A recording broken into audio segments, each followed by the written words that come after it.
Jadi awalnya kalian harus buka profil sehingga tampilannya seperti ini.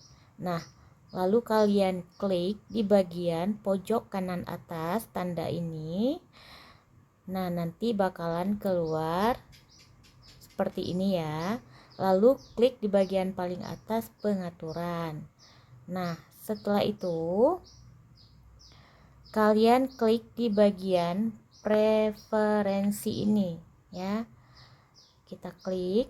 Nah, lalu kita scroll ke paling bawah. Di sini ada ubah jenis akun. Nah, di sini kalian bisa langsung klik aja.